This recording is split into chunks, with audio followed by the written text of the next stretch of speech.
sebenarnya apa ya, kalau ditanyain misal mistis terus ditanyain kapok nggak ke gunung gara-gara kayak gitu gitu, ya sebenarnya kapok nggak kapok sih, soalnya ada rasa takut, juga ada rasa tertantang, ada rasa penasaran ya. Terus disaranin sama temen-temen aku kalau mau pemula, kalau awan nanjak itu ke Andong gitu. Ya udah aku ikut gabung Mm-mm. sama mereka. Aku dulu ke Andong. Nah, sebelumnya itu aku izin ke orang tua, ya orang tua bolehin sih. Ya udah nggak apa-apa, hati-hati eh, hati-hati di jalan gitu doang. Terus eh, aku kan punya saudara, saudara kandung Pak D aku lah. Nah, Pak D aku itu Mm-mm. beliau itu yang dari kecil deket sama aku, yang benar-benar ngurus aku. Ibaratnya kan aku kan dari kecil kan tinggalnya kan di rumah nenek sama Pak D juga kan, nggak di rumah. Mm-mm. Jadi dia yang tahu seluk-beluknya aku gitu. Tapi kan aku kan yang namanya orang tuaku itu awam, nggak tahu ada apa di aku gitu loh. Malahan yang tahu itu Pak D aku. Pas aku mau berangkat nanjak, aku tuh pamit ke beliau. Aku pamit ke beliau, terus ditanyain mau kemana gitu. Terus aku bilang, izin nanjak kemana? Terus ke Andong sama sama siapa, ditanyain kan kayak gitu. Biasalah, yang namanya aku itu juga pertama kali nanjak yang sampai puncak kan. Terus udah tak jawab semua, terus aku dikasih air. Nah, aku dikasih air, tapi ini beneran, ini nyata. Dikasih air tapi nggak tahu. Soalnya itu kan aku pamitnya itu sehari sebelumnya. Kalau agendanya itu Mm-mm. seminggu sebelum, terus aku pamit ke beliau itu sehari sebelumnya.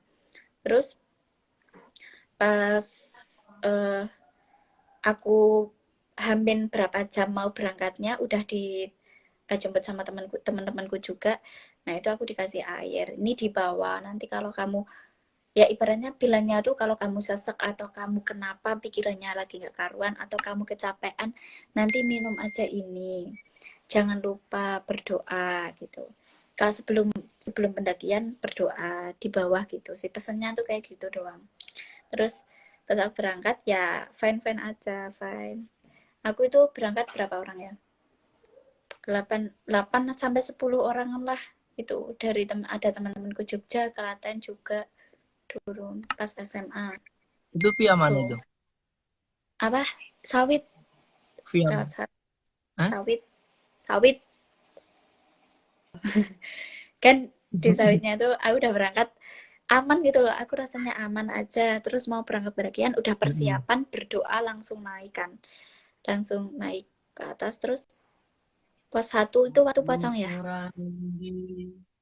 pos satu itu waktu pocong kan. Di pos satu itu aku agak Mm-mm. sesek. Agak sesek Pokoknya di pas pos. waktu pocong gitu lah ya. Itu emang berangkatnya habis isak, soalnya emang niat. Sebenarnya temanku kan ada yang puasa, terus ya kebanyakan itu 3 atau 4 anak itu puasa, pos hari Kamis malam Jumat. Itu berangkatnya kan hari Kamis kan ada yang puasa. Terus ya udah kita eh, berangkatnya maghriban sekalian, dia buka sekalian, terus kita sholat isya di bawah baru naik kayak gitu. Baru naik, terus udah kita naik habis isya jam 8, setengah 9-an udah mulai trekking. Kita berdoa terus naik. Nah, sampai di pos satu itu aku dulu yang rasa sesek. Aku yang rasa sesek kayak, ya kan lagi pertama nanjak kan nggak tahu dunia hutan atau apa seperti apa. Ya mungkin aku mikirnya ini aku kecapean atau kenapa, tapi aku tuh gendong carrier dari bawah sampai pos satu itu sebenarnya biasa aja, masih kuat-kuat aja. Tapi pas di pos satu mau lanjut ke pos 2 itu udah kok rasanya berat banget tuh, kayak gedong orang lah, orang selebihnya aku kayak gitu.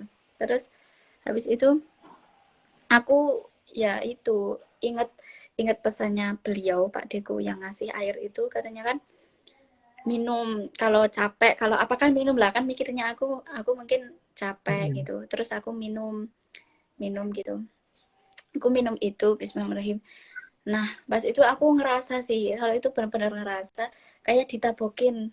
Terus aku nanya ke temen, kamu diem lah, orang lagi capek kok ditabokin mulu gitu. Tapi kan ya temanku, enggak lah, lah di situ tuh kita agak berantem gitulah. Orang kan nggak tahu juga. Itu kebanyakan belum pernah nanjak. Yang pernah nanjak cuman 2 orang kayaknya. Pernah nanjak ke merbabu doang mereka. Kalau aku dan yang lainnya baru pertama juga. Jadi kan kurang safety juga.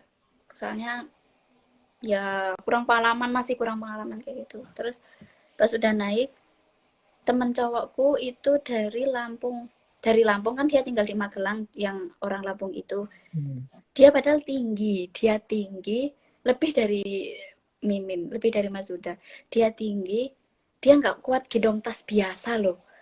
Tapi pas itu aku udah nggak itu, aku udah nggak ngerasa berat setelah aku minum tadi. Kan aku kan bilangnya kan kalau capek minum gitu, itu belum sampai pos 2, belum sampai pos 2 dia muntah-muntah di situ, katanya keberatan, keberatan loh. Kan ya berarti kan kita kan tanda tanya gitu, kok berat sih, orang dia aja nggak bawa carrier, dia cuma bawa apa, tas biasa.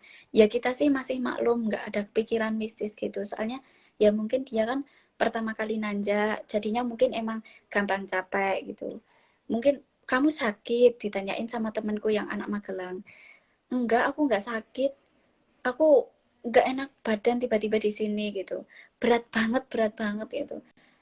Terus kan ya biasalah, ibaratnya itu gloweh, tahu gloweh kan, diguyoni, Hmm. diguyoni ambek kancaku, itu dibilang, cie cie kamu gendong siapa sih kok berat kayak gitu di jalan itu. Terus ya kan, enggak lah, dia bilang enggak lah, enggak kayak gitu, ini beneran, aku beneran gitu. Dia udah kayak ya mukanya serius, tapi dia udah muntah-muntah itu 2 kali loh, dia tetap jalan.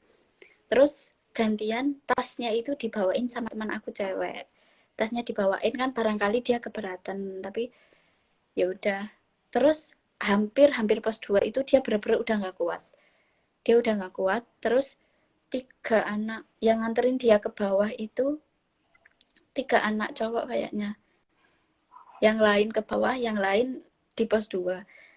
Ya wah, trekking andong itu sampai pos 2 itu udah ada 3 jam kayaknya loh. Aduh, parah banget. Ya itu gara-gara banyak kendala, yang tadinya itu kayak gitu. Terus dia udah turun, gantian temen aku cewek. Ya gitu, temen aku cewek yang dari Klaten itu, dia yang kakinya, kalau dia itu ngerasa di kakinya. Sebelumnya dia bilang, nop nop itu pohon ya. Gitu. Ya aku kan nggak tahu. Aku bilang, iya, iya itu pohon. Itu loh yang pohon apa sih? Ya, yang di pos 2 pokoknya. Yang, bentar. Pokoknya Masih pas, pinus. nah, pinus yang di sampingnya itunya, tempat peristirahatannya. Tuh. Tapi dia itu ngerasa ada yang ngeliling. Tahu ngeliling kan? Ya, tahu ngeliling nggak? Masih gimana? Enggak. Ngeliling itu apa ya, istilahnya bedoni, ngerti bedoni gak? Oh ya, Jailin, Jailin. Jahilin di pohon gitu kan, ini misal pohon diginiin gitu, tapi kan hitam gak Oh iya, kelihatan. iya. Terus dia Dibedain pikirannya ya gitu ya. bayang-bayangan aja. Ya dia kan pikirannya kan bayang-bayangan aja gitu. Terus dia Hmm. ngerasa kakinya diinjek-injek terus. Aduh, lucu banget. Ya kan dia kan jalannya sama aku, dia itu marahin aku terus, Hmm. nop nop kamu loh kalau jalan jangan nginjek-injek terus. Oh ya, aku marah juga ke dia.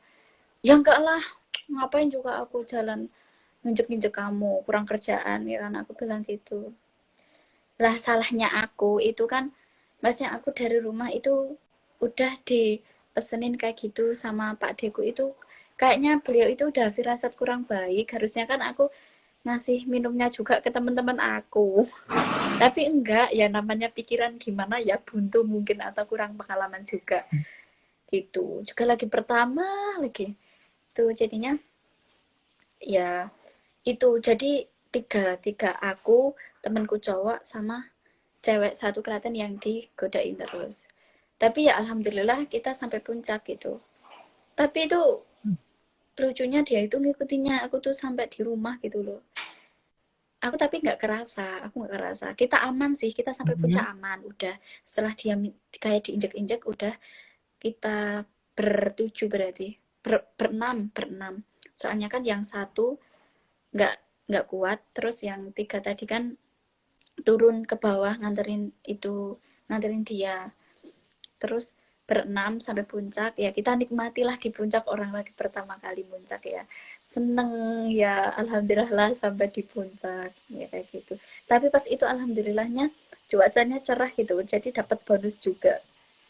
Jadi udah nggak kepikiran tadi malam itu kayak gimana perjalanan trekkingnya, atau kepikiran mistis itu sama sekali nggak ada pikiran mistis sama sekali.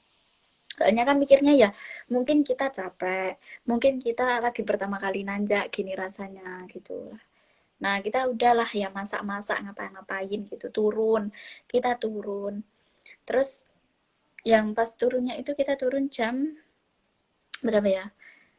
Jam 10 apa 11, pokoknya udah panas lah. Jam 11 kayaknya. Soalnya kan Jumat-Jumat gitu. Jadi teman aku kan Hmm. juga Jumatan. Jadi sebenarnya sih mau di situ, masih mau di situ. Soalnya kan juga lagi pertama nanjak, pengen bener-bener merasakan itunya kan, keindahannya. Tapi ya udahlah, kita naik bareng, turun juga bareng gitu. Terus jam 11 kita turun semua. Turunnya itu cepat, ya biasalah turun itu cepat. Cuman kita tuh naik itu Hmm. ada 4 jam. 4 jam lebih. Andong Pia Sawit itu. Iya loh, itu pertama kali. Bisa 4 jam. Ya, kayak gitulah, bisa dibayangin 4 jam di perjalanan itu. Kan kita kan belum pernah naik, nggak lihat treknya. Terusan kan kita ikuti ikuti peta itu kan, petunjuk aja. Kita ikuti aja. Jadi kita tidak mengira-ngira seperti apa treknya, kayak gimana kan, nggak ngira-ngira kan. Terus pikirannya kita kan, oh berarti ini agak tinggi, treknya juga lumayan agak nanjak, soalnya perjalanan aja 4 jam. Tapi pulangnya itu sejam nggak ada, sejam pak, sejam nggak ada. Semuanya Nggak ada lah. ya kan, nggak tahu orang naiknya itu loh 4 jam pertama kali lah, kan bingung kan, ini tinggi ya berarti gitu. Andong tuh ternyata lumayan tinggi, kok sampai 4 jam jalan gitu. Pas turun itu cuman pokoknya mereka itu yang cowok-cowok itu sanggup mandi, sanggup jumatan loh. Berarti kan sampai bawah itu nggak jam 12, nggak ada sejam. Terus lagi pada mikir, loh Andong itu lumayan deket loh. Maksudnya nggak terlalu tinggi kayak yang dibayangin pas kita perjalanan malam kayak gitu. Kayak tadi malam pas naiknya loh gitu. Kan nggak mikir ini tuh tinggi apa enggak. Berarti kan tinggi soalnya sampai 4 jam, tapi turunnya kok bisa nggak ada sejam gitu. Terus kita lalui sampai di pos 2 juga, kita istirahat sebentar-sebentar di pos 2. Nggak kepikiran mau lihat-lihat apa, nggak. Pos 1 aman-aman sampai bawah udah aman. Udah gitu, cuman Terus kejadiannya taunya itu kayak kalau itu. diikutin sampai rumah gimana? Oh, ya itu kan aku kan motoran sendiri gitu. Aku motoran sendiri. Aku sama carrier. Aku sama carrier. Itu aku, Mm-mm. ya kalau inget sih aku sakit itu. Aku kecelakaan di itu loh, di Secang. Mm-mm. Itu di Secang itu aku tuh kayak ada orang lewat di jalan gitu. Terus aku masuk ke selokan. Tapi aku pikirannya mungkin aku capek sih. Beneran itu di selokan yang pas arah sebelum Banjo Secang, kan aku dari arah Garjo itu, tahu Tegalrejo nggak? Nah, dari arah Mm-mm. Tegalrejo, arah Banjo Pucang ya, Secang itu. Nah, sebelum itu, padahal aku ya pulangnya udah habis duhur, sore-sore, cerah juga, nggak hujan. Itu cuman aku mungkin capek, pikiran capek, badan juga capek, jadinya kurang fit. Nah itu, tapi untungnya sih nggak apa-apa. Cuman aku masuk ke selokan, gara-gara aku agak ngerem dadak, kaget ada kayak ada orang lewat gitu loh. kayak ada rawat ya itu, tapi ya nggak apa-apa, bisa dibangunin sama orang sekitar. Aku di situ istirahat sebentar, terus aku pulang sendiri. Tapi aku sebelumnya itu dijemput sama teman aku Temanggung, jemput aku, terus aku sampai rumah nggak berani bilang apa-apa ke orang tua, nggak berani dianterin temen aku, terus nggak berani cerita kalau aku habis kecelakaan atau gimana. Aku kan ya takut kalau besok-besok aku nggak boleh nanjak lagi gitu loh, ya kan, gitu. Terus Mm-mm. aku udah di rumah selama beberapa hari, tapi aku awalnya tuh emosi. Aku kan ya jarang emosi gitu loh, apalagi sama orang tua kan nggak bentak-bentak gitu. Terus pas aku di rumah, aku capek, aku minta air. Aku bilang ke ibuku, Mi minta air lah, ini kakiku sakit ya, ibaratnya nggak bisa didefinisikan sih kayak gimana, soalnya kan aku Mm-mm. kayak nggak sadar gitu, cuman ibuku yang resah. Mbok kamu tuh kalau sakit ya tidur aja, nggak usah sama marah-marah kayak gitu. Ya Novi nggak marah-marah kayak gitu. Aku ya biasa kayak gitu, maksudnya kayak ibuku yang ngerasa berbeda itu 3 hari dari andong itu aku kayak beda gitu. Mulai dari sikap ke ibuku, ke bapakku juga. Aku itu nggak keluar-luar, nggak suka keluar rumah. Maksudnya diajak teman ke gini, nggak maunya di kamar gitu. Maunya di kamar nggak tahu. Iya, Jawanya medok.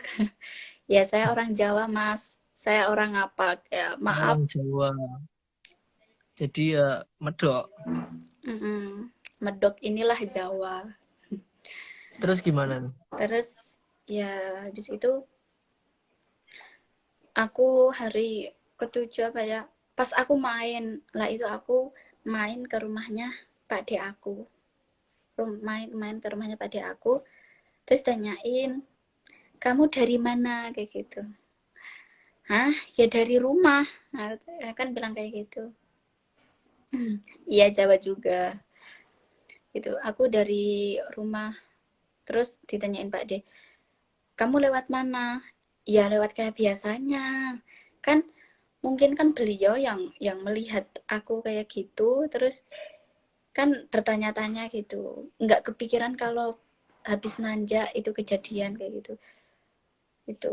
Terus ya aku di itu, aduh aku nggak enak rasanya. Bentar. Terus ya terus aku itu sih di apa dibuatin kopi di rumahnya Pak Deko, aku dibuatin kopi terus ditanyain, kamu sehat nggak? Ya sehat, tapi kalau dilihat dari fisik tuh ya aku sehat aja. Orang aku tuh habis kecelakaan emang aku sakit kakinya, tapi itu tuh nggak ada sehari udah sembuh. Habis dibuatin ibuku air Mm-mm. garam itu anget, aku udah sembuh, udah jalan biasa, udah nggak kepikiran. Yang tadinya aku pusing banget itu sama sekali nggak pusing. Ya pokoknya udah enteng gitulah, enteng semua badan aku. Terus ke sana, kamu kecapean, ditanyain sama Pak Deku kayak gitu. Terus aku bilang enggak, aku nggak kecapean juga. Terus di situ tuh kayak aku tuh ditanya-tanyain apalah, ya basa-basi biasa sambil kayak Pak Deku tuh ngeliat aku gimana gitu, terus sambil gini gitu. Terus aku kan bilang, kenapa sih gitu. Terus Pak Deku bilang, oh kamu dari Andong ya gitu. Mungkin katanya sih ya ibaratnya nggak tahu sih itu, ada yang baca ada yang enggak, soalnya kan aku kan juga orang awam nggak tahu kayak gituan. Tapi pas aku dibilang kayak gitu dan yang dibilang Pak Deku itu sama persis sama kejadiannya aku pas di Andong, ya aku ya jadi percaya, maksudnya kamu ini ya pas mau naik kayak gini gitu ya, terus teman kamu gimana gitu ditanyain gitu. Terus oh iya, kenapa, terus lah itu ada cewek yang ikut aku sampai ke rumah, tapi kadang dia itu nggak di aku terus gitu loh, kadang dia ya kemana, tapi kadang nempel di aku kadang itu lah. Tapi ya udah Oh alhamdulillahnya gitu. udah bisa dikendalikan gitu. Tapi ya menurut aku menurut ibuku setelah itu juga aku udah mulai membaik, kayak sikapnya ke ibuku nggak banyak emosi, nggak gitu. Bapak aku kan juga Udah kayak resah normal lagi gitu. gitu ya. Ya orang tua aku tuh kayak resah gitu loh, maksudnya oh jadi itu kayak gitu. Sebelumnya tuh nggak cerita kalau itu kamu tuh ketempelan dari Andong gitu, dia cerita cuman oh kamu dari Andong ya, terus ceritain cuman kayak gitu, terus selang malah beberapa bulan itu ceritanya, jadi pas itu tuh kamu gini gini gini gitu. Oh, jadi bisa ya, di bisa ya ada yang nempel di dari jalan sampai rumah gitu, terus ya waalaikumsalam, terus Waalaikumsalam warahmatullahi wabarakatuh. ya ternyata ya nyata gitu, dan aku sendiri yang ngerasain. Jadi sama hal-hal yang begitu tuh ya kita bisa percaya bisa enggak, tapi ya lebih baiknya kita yang mengontrol diri juga dimanapun gitu. Makanya mau Iya naik benar. juga jangan lupa Soalnya untuk kalau yang kayak gitu tuh memang ada yang percaya, ada yang enggak. Kalau memang udah pernah terjadi di diri sendiri, kemungkinan bisa percaya. mm-mm, Cuma kalau yang belum pernah ngalamin yang kayak gitu, ya sulit. Mau percaya gitu sulit. mm-mm, Aku percaya yang kayak gitu tuh percaya. Tetap ada yang kayak gitu. Maksudnya, apalagi kita orang Jawa ya. mm-mm, Tetap ada, soalnya aku juga pernah ada pengalaman lah kalau kayak mistis-mistis gitu. Cuma nggak di gunung, beda. mm-mm. Ya kayak gitu, jadinya tuh aku itu selang beberapa bulan bahkan beberapa tahun aku nggak nanjak lagi, padahal baru pertama nanjak. Ya gimana ya, orang aku tadinya kan nggak percaya akan hal begituan, dan ternyata aku sendiri Hmm. yang ngalamin, dan kayak aku muncul takut ya, trauma ya, ya kayak gitulah. Aku siap diajakin temenku misal, ayo nop ke Sindoro nanti ini sama temen-temen gini-gini. Mikirnya aku ya, ya sih seru-seruan sama temen-temen bisa nanya, tapi aku mikirnya yang kedua kali itu, tapi kalau aku kayak kemarin lagi dan buat nggak nyaman aku dan orang lain juga kan, aku yang repot gitu. Nah itu kan jadinya itu aku ya nggak dulu gitu. Itu terus aku mulai nanjak lagi, ini kan baru-baru ini aku kuliah ini loh lagi nanjak. Ya enggak deh, uh, lulus SMA, berarti mulai dari lulus SMA aku baru mulai nanjak lagi kayak gitu ya. Berarti Gimana? habis dari Andung dibantuin sama Pak D, maksudnya yang nempel Mm-mm. itu dibantuin buat misahin.